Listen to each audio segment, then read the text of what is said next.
Bonjour à toutes et à tous, je suis très heureux de vous retrouver pour ce nouveau numéro du Buzz TV. Salut Sarah. Salut Damien. Allez, aujourd'hui nous accueillons dans ce studio une femme qui apporte une touche d'élégance dans une époque qui en manque cruellement. Actrice, réalisatrice, scénariste et chanteuse, elle a décidé de s'attaquer à des icônes de la chanson dans son dernier album et désormais, cette artiste qui écrit sa légende depuis plusieurs décennies compte bien laisser une empreinte dans ce qu'on qualifie déjà en France d'événement du siècle. Bonjour Ariel Dombal. Bonjour, mais quel portrait. Ah bah écoutez, vous savez c'est pas évident de résumer toute votre carrière en si peu de secondes, mais bon on a essayé modestement de le faire. Olympiques, donc c'est le titre de la toute nouvelle chanson que vous sortez ce mardi 25 juin, c'est à l'occasion bien évidemment des Jeux Olympiques qui se dérouleront cet été. Alors nous allons découvrir dans un court instant un extrait du clip, mais tout d'abord permettez-moi cette question, à l'heure où la Seine est toujours polluée, à l'heure où l'on se pose tous des questions sur la sécurité en lien avec les Jeux Olympiques, à l'heure aussi où les Parisiens c'est vrai sont bloqués dans des embouteillages monstres, est-ce que vous êtes la seule à vous réjouir de l'accueil des Jeux Olympiques à Paris, Ariel Dombal? Peut-être. Oui, non, mais je suis étonnée du bashing que l'on fait systématiquement aux Jeux Olympiques. C'est quand même un événement mondial, historique, tellement émouvant. Tous ces êtres qui viennent de tous les pays, de toutes les races, sous tous les régimes, et qui viennent s'affronter au dépassement d'eux-mêmes. Ouais. Moi, j'adore l'idée de je veux être l'homme qui court le plus vite du monde, je veux être la nageuse qui bat toutes les autres nageuses. C'est tellement extraordinaire l'idée de la performance du corps, de le mettre au-dessus de tout ce que l'on né naturellement. Absolument. Et alors le 14 juillet, ce sera bien sûr la fête nationale, mais ce sera surtout le jour où vous accueillerez la flamme olympique à Paris. Comment vous allez vous y prendre, chère Ariel? Eh bien, j'ai fait donc ce clip qui s'appelle Olympics et qui a beaucoup plu.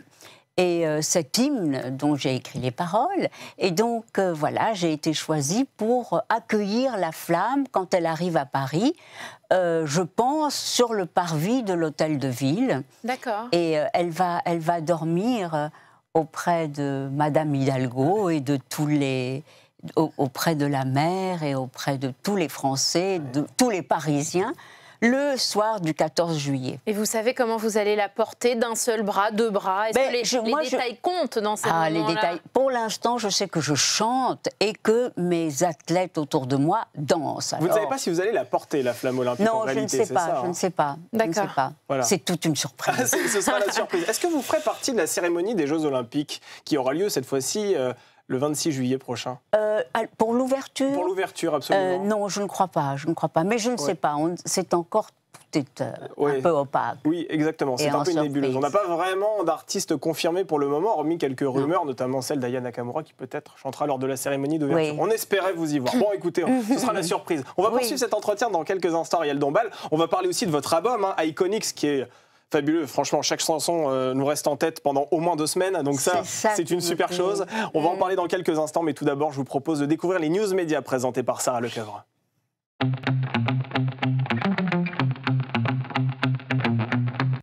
Allez, on commence ces infos médias avec le vainqueur de Masked Singer. Et oui, il a été sacré samedi soir sur TF1. C'est finalement Agustin Galliana qui l'a emporté. C'est un comédien révélé dans la série Clem sur la même chaîne qui a également participé à Danse avec les stars. Et oui, j'étais avec Danse avec les stars la même année que lui. Et oui, voilà, saison 8. C'est amusant. Oui. Et oui, comédien. Il était caché pour Masked Singer dans le costume de l'hippopotame. Voilà. Il s'est distingué face aux comédiens Jérémy Crédville et Chimène Badi, qui faisaient partie des 2 finalistes, et ils étaient respectivement cachés sous le costume d'épouvantail et de léopard pour ces 2 derniers. Ça vous intéresserait de danser, de chanter sous un costume imposant? C'est vrai qu'on me l'a demandé moult fois. Ah, et moult fois vous avez refusé. Non, mais j'étais surtout, je ne trouvais pas le temps. C'est vrai que ça prend beaucoup de temps. Voilà. Exactement, parce qu'il faut aller faire des essayages, il faut tourner les émissions. Par contre, Danse avec les stars, là, vous y avez participé. Oui, et c'est aussi très mangeur de temps. Absolument. On n'a pas l'impression, mais il y a beaucoup de répétitions et on apprend ces danses de salon. C'est ça qui est difficile. C'est pas juste le feeling. Hein. C'est extraordinairement. Danse avec les stars. Oh oui, oui. Au bras de Maxime Desremez. Voilà, qui est 9 fois champion d'Europe. Donc il m'a appris exactement que le foxtrot, il faut mettre le coude comme ça et la poignée comme ça. Enfin, tout est très. Vous avez gardé contact avec lui d'ailleurs? Vous êtes toujours. Oh, quelquefois on s'envoie des petits mots. Oui. Allez, absolument. On poursuit ces infos, Ariel Dombal, avec Philippe Bouvard, qui tire sa révérence. Oui, sur RTL, je précise, le journaliste de 94 ans a annoncé hier sur les ondes à ses auditeurs qu'il prenait sa retraite en janvier prochain, mettant fin à une carrière de plus de 60 ans, tout pile, de radio, parce que le 1er janvier, j'aurais établi le double record que j'espérais, dit-il, c'est-à-dire 60 ans de radio et 60 ans de RTL, donc c'est du jamais vu. Dans un communiqué, la radio du groupe M6 a salué sa figure emblématique et son record mondial de l'animateur ayant fait le plus de saisons dans une station. Incroyable. Et je crois qu'il bat aussi le record. Il y a 50 ans qu'il est marié à la même femme. Ah oui, alors ça, c'est un record de nos ans. Vous avez raison de le préciser. Vous n'avez pas battu ce record encore avec Bernard-Henri Lévy, il faut préciser votre épouse. Mais vous, Ariel Dombal, c'est vrai que vous sortez des albums, vous faites de la fiction, vous réalisez aussi des longs métrages. La retraite, c'est un mot que vous avez banni de votre vocabulaire. Oh oui. Et puis ce qui est merveilleux, c'est d'avoir la vie rêvée. La vie rêvée que l'on a quand on est enfant. Eh bien, moi, je l'applique quotidiennement. Je ne veux pas me laisser avoir par les formalités, par le raisonnable, par l'acquis. Je suis toujours une perpétuelle débutante. Enfant, vous rêviez d'être chanteuse et actrice? Ah oui. J'ai commencé par être un bébé et puis tout de suite après, je m'y suis mise. Qui vous a inspiré? Quelles sont vos idoles d'enfance? Justement, dans Olympics, c'est une sorte d'exercice d'admiration aux femmes qui m'ont inspirée. Et il y en a, elles sont trop nombreuses dans mon Parthénon de déesse. Mais je dois dire que la première comédie musicale que j'ai vue, c'était Judy Garland, Somewhere Over the Rainbow. C'est ce que je reprends dans Iconics. Absolument. Il y a plein d'autres reprises dont on va parler dans quelques instants. On termine, Sarah, avec le chiffre du jour, 2,4. Et oui, c'est en millions le nombre de téléspectateurs rassemblés hier soir devant le film multi-rediffusé à la télé Titanic, c'est TF1 qui a retransmis ce film avec Leonardo DiCaprio et Kate Winslet, évidemment. La part d'audience est de 16,3% de part de marché. Alors la chaîne privée est quand même battue par France 3 et les enquêtes de Vera, qui étaient diffusées à la même heure, et M6 qui retransmettait un match de l'Euro, la rencontre Suisse-Allemagne. Vous, Ariel Dombal, c'est vrai que vous avez aussi participé à un film multi-rediffusé qui vraiment peut faire partie de la catégorie culte. Je parle bien évidemment d'un Indien dans la ville. C'était en 1994, quasiment 8 millions d'entrées à l'époque. Est-ce qu'on vous en parle encore aujourd'hui dans la rue lorsque des personnes vous reconnaissent? Oh oui. C'est souvent, de 1000 générations confondues, on me parle de ce film, qui était tellement charmant.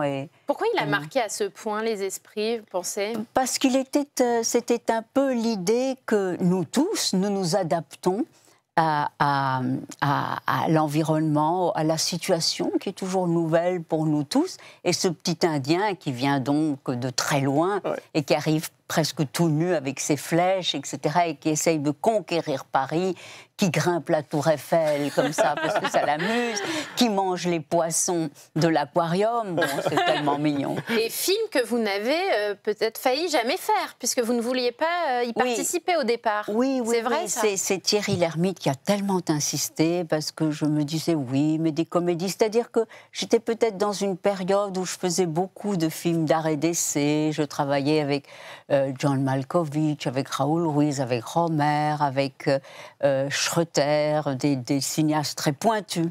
Et donc je me suis dit, mais bon, une comédie. Et puis après, ça m'a donné le goût de la comédie. Et oui, du grand public. Et vous avez comme ça touché le cœur des Français. Oui. Aussi. Et vous êtes toujours en contact avec l'acteur qui jouait Mimi Siku, Ludwig Briand?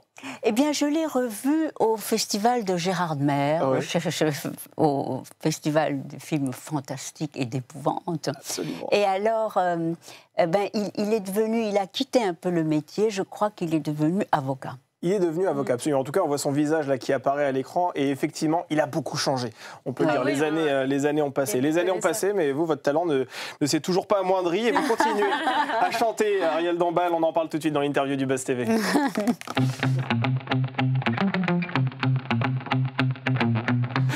vous sortez une toute nouvelle chanson. Ce sera donc ce mardi 25 juin. Ça s'intitule Olympics. Nous allons découvrir un extrait du clip d'ici les toutes prochaines secondes. Mais tout d'abord, qu'est-ce qui vous a motivé à l'idée de marquer de votre empreinte ces Jeux Olympiques? Dès lors que les Jeux Olympiques ont été annoncés à Paris, vous vous êtes dit il faut que je fasse quelque chose pour que Ariel Dombal y figure? Non, ça s'est pas exactement passé comme ça. C'était donc cet album Iconics où je rends hommage à des femmes que j'admire. Et puis en m'interrogeant, parce qu'il y a des danseuses, des actrices, des cantatrices, des figures multiples. Et je me suis dit, oui, Esther Williams, que j'ai tellement aimée comme championne olympique, mais en même temps actrice des plus belles comédies musicales qui soient, de Stanley Donen et de l'époque de Hollywood. Et je me suis dit, tiens, ça c'est une figure incroyable, c'est championne. Elle a failli faire les Jeux Olympiques. Et je me suis penchée sur la question des femmes dans les Jeux Olympiques. Les femmes qui, elles aussi, veulent être au pic de la performance et des forces. Et donc, je me suis dit, mais je vais créer un hymne aux femmes, aux championnes olympiques. Et puis après, l'hymne s'est élargi. Et puisque les Jeux Olympiques ont lieu à Paris, c'est aussi un hymne envers la joie que procurent des Olympiades à Paris. Eh bien justement, Sarah Ariel, il est venu le temps de découvrir quelques images du clip que vous avez tourné. C'était au Musée des Arts Décoratifs à Paris. C'est coloré, c'est gracieux et surtout, vous allez le voir, la mélodie reste en tête pendant au moins une bonne semaine. Quand vous regardez ce clip, vous vous dites, on a quand même fait un bon boulot? Oui, parce que c'était extraordinairement difficile de faire des choses qui sortent des sentiers battus. Il y avait cette merveilleuse exposition Fashion and Sports. Alors, moi, j'aime beaucoup la mode aussi. Et je voulais faire quelque chose de ce qui attire les gens du monde entier à Paris, c'est aussi la mode. Et donc, je voulais avoir dans le clip aussi des vêtements tout étonnants que les créateurs ont fait qui ont inspiré les créateurs pour les athlètes. Et donc, c'est toujours très difficile de faire quelque chose d'aussi singulier. Et puis, je voulais autour de moi des danseurs et des vrais athlètes. Et donc, tout ça, réunir tout ça et faire cet hymne à la joie, puisque c'est du Beethoven. Absolument. La 7e symphonie. Voilà. C'est une inspiration. Ça, c'était volontaire de l'intégrer pleinement à ce morceau. Oui, c'est votre volonté. Voilà. Moi, je viens du classique, je viens du conservatoire de musique, j'ai chanté du Bach, du Handel, du Rameau, du Puccini, voilà. Et donc, j'ai une base classique. Et mon musicien, Charlie Voudou, qui est un merveilleux compositeur et pianiste étonnant, et que vous pouvez voir d'ailleurs tous les soirs, pas tous les soirs, mais presque, chez Madame Arthur, parce qu'il est une créature de la nuit. Quartier Pigalle, absolument. Voilà. Pour ceux qui ne connaissent pas. C'est lui qui a fait donc cette réduction symphonique du Beethoven et qui en a fait quelque chose d'un peu électro.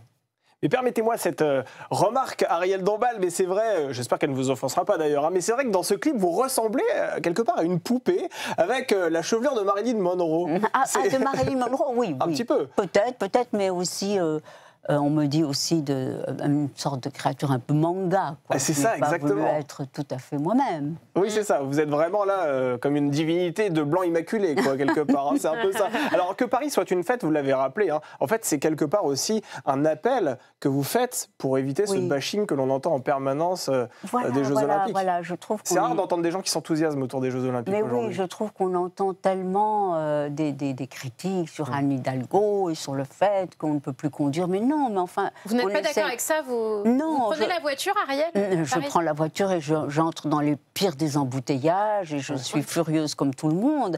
Mais enfin, il faut dépasser ça. C'est quand même extraordinaire. Le monde entier vient dans cette capitale de la beauté, cette capitale des Lumières qu'est la France. Les gens viennent avec tellement d'émotion, tellement d'envie. C'est une célébration étonnante de tous les pays. Il n'y en a pas beaucoup. Et cette humanité qui est là, avec les forces physiques et qui s'affrontent, c'est d'une telle beauté. Donc je trouve qu'il faut il faut faire gloire, en être heureux. C'est un moment extraordinaire qu'on va vivre. Alors, est-ce que vous êtes capable de tout lors de ces Jeux Olympiques? C'est un peu la question qu'on va vous poser à travers Jérémy Michalak, le producteur d'une fabuleuse émission sur France 5, qui s'appelle Lucie en Australie. Il va partir en voyage avec une femme handicapée en fauteuil roulant. Il était venu nous en parler sur ce plateau vendredi dernier sur le Buzz TV. Et il avait une question à vous poser. Je vous propose de la découvrir. Bonjour Ariel, j'ai appris que vous alliez porter la flamme olympique à l'occasion des Jeux Olympiques. Je me suis posé une autre question. Est-ce que vous êtes prête à nager dans la Seine, vous qui avez un prénom de sirène? Est-ce que ça fait partie des projets? Eh bien, j'aime beaucoup la question. Moi, je suis prête.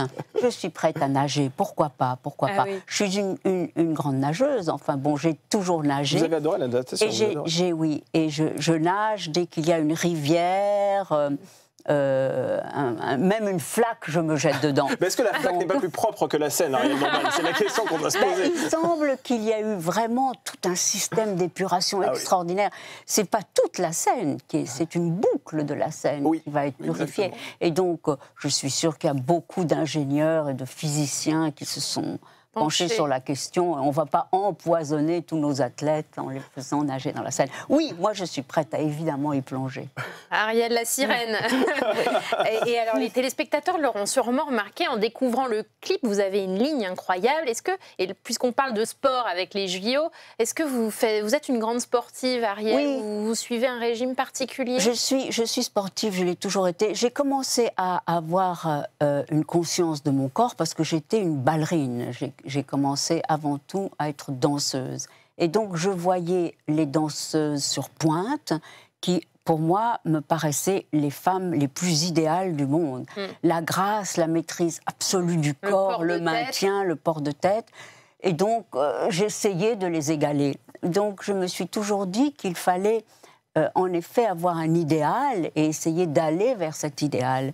Alors, évidemment, il faut pour cela ne pas manger n'importe quoi. Moi, je ne mange pas d'animaux déjà depuis 20 ans. Vous êtes végétarienne ou peut-être même plus végane? Non, pas végane. Je ne mange pas... Vous savez, il y a cette phrase tellement belle de Marguerite Yourcenar qui disait « Je ne digère pas les agonies ». Moi, en effet, l'idée de manger un agneau ou un lapin, non. Et donc, voilà, mais à part ça, non, je mange comme tout le monde. Mais c'est vrai que j'aime beaucoup marcher, j'adore nager, je suis quelqu'un dans le mouvement, tout le temps dans le mouvement.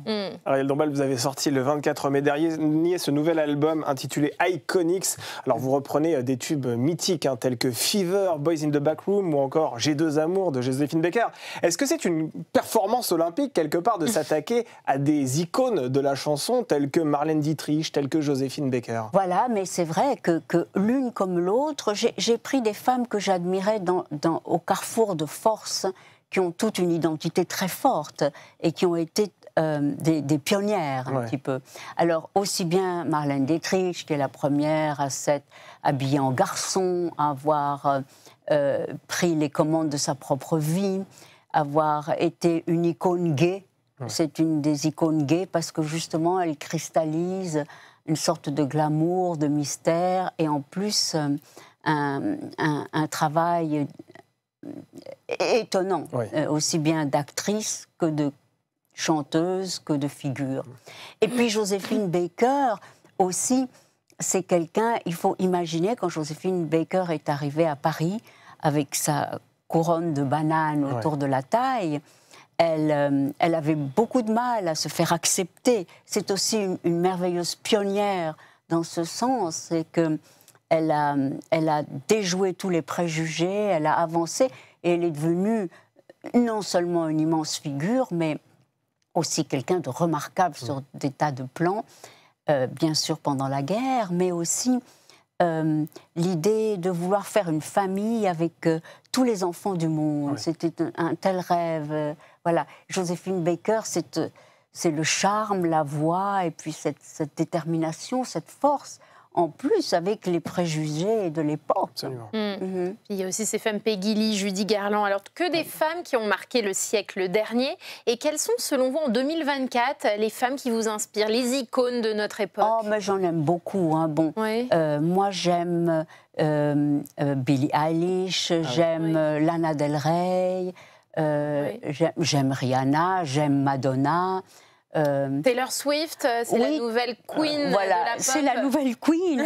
Et il y a autour de moi plein de Swifties. Et je me dis, ben, bon, mais je ne suis pas allée voir son concert, mais j'ai très envie d'aller le voir. Mais ce sont que des stars américaines. Est-ce qu'en France, on a des vedettes aussi, des icônes de la chanson, selon vous, Ariel Dombal? Eh bien, on a, oui, certainement, on a des icônes de tout genre. Oui. Mais il ne faut pas les citer parce que sinon, on en oublie et on se fait des ennemis. Aya Nakamura, c'est une icône, j'en parlais tout à l'heure. Oui, je trouve que c'en est une, absolument, absolument. Parce qu'elle a aussi imposé un style, elle a su s'imposer avec un titre qui finalement a touché tout le monde et qui a traversé les frontières.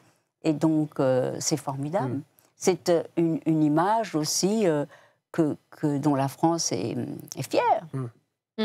Et alors là, dans cet album, on retrouve des reprises avec des notes électro. Et puis même dans vos looks, c'est très futuriste finalement. Est-ce que vous avez cette obsession de la modernité? Vous allez toujours vers l'avant, vous ne regardez... Oui. Vous n'êtes pas passéiste? Non, du tout, du tout. Je suis vraiment dans le présent et j'aime être...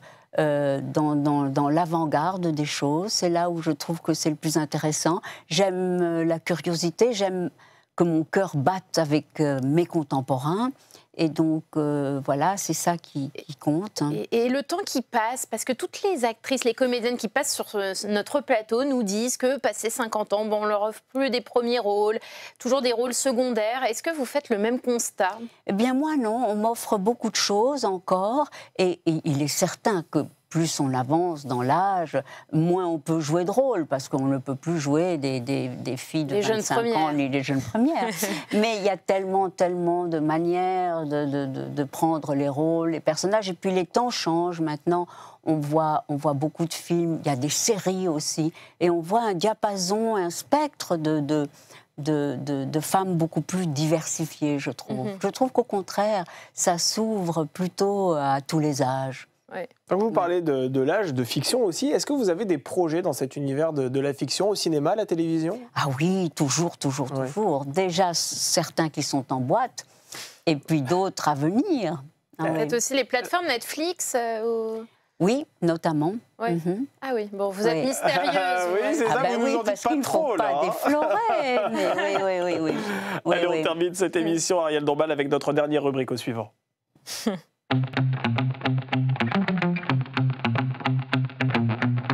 Alors, ce mardi 25 juin, nous allons recevoir à votre place David Pujadas à l'occasion des 30 ans de LCI. Est-ce que vous regardez les chaînes d'information en continu? Vous vous informez avec la télévision? Oui, parce que je dois dire que Bernard-Henri les aime et les regarde. Votre mari, absolument. Oui, mon mari. Et donc, moi aussi. Et David Pujadas, c'est quelqu'un que l'on regarde parce qu'il est très aimé. Ouais. C'est un être très plein de sensibilité, de retenue. Il écoute vraiment ses interlocuteurs, il répond vraiment aux questions, il les laisse parler. Donc il y a toute une série de valeurs qu'il incarne et c'est pour ça qu'il reste et qu'il est aimé. Et David Pujadas anime également les soirées électorales sur LCI, le groupe TF1. Quel regard vous portez sur la crise finalement que nous traversons, ce coup de théâtre présidentiel avec l'annonce de la dissolution? Qu'est-ce que vous avez pensé de ça? Eh bien, moi, c'est un moment extrêmement perturbateur, un moment très révolutionnaire, de révolution, qui, j'espère, va nous mener vers un monde meilleur. C'est ce qu'on peut espérer. Vous êtes optimiste? Ah oui, je suis tout à fait optimiste. Vous savez pour qui vous voterez ou si vous allez voter? Eh bien, figurez-vous que je ne vote pas, parce que je suis américaine. Et vous n'avez jamais eu la nationalité française? Si, je l'ai, mais si on vote dans le pays même où on réside et qu'on est américain, on perd sa nationalité américaine. Ah, d'accord, donc vous ne votez pas. Non. Alors. Et vous avez déjà été tenté de vous engager en politique, Ariel Dombal? Oh, je vis avec quelqu'un qui est tellement engagé et de manière si brillante, si subtile et si... C'est vrai. Il est venu à votre place à plusieurs reprises pour nous parler de ses films, exactement. Et vous épousez tous ces combats? Ah oui, alors vraiment, je bois ses paroles. Vraiment. Ariel Dombal, il est temps maintenant pour vous de poser une question à David Pujadas, l'invité qui vous succédera à cette place. Je vous propose de regarder la caméra juste en face de vous, sur le socle en bois, et de lui poser une question. Alors, David Pujadas, vous avez une forme olympique dans votre genre. Et qu'est-ce que vous faites pour rester toujours le même ? Ah, c'est une bonne question, ça. Effectivement, on lui posera, parce que c'est vrai qu'on le connaît depuis de nombreuses années. Il n'a pas bougé, c'est vrai, physiquement. On lui demandera ses secrets beauté à David Pujadas. En tout cas, merci beaucoup Ariel Dombal. Merci de nous avoir fait l'amitié de passer sur ce plateau. Je rappelle que votre chanson Olympique sort demain. Ce sera mardi 25 juin, ainsi que le clip qui y est associé. Et on peut toujours écouter, bien évidemment, votre fabuleux album Iconics, où vous reprenez des icônes de la chanson internationale. Merci à vous d'avoir été sur ce plateau. Et le Buzz TV revient dès demain avec David Pujadas. Bonne soirée à toutes et à tous sur le Figaro TV.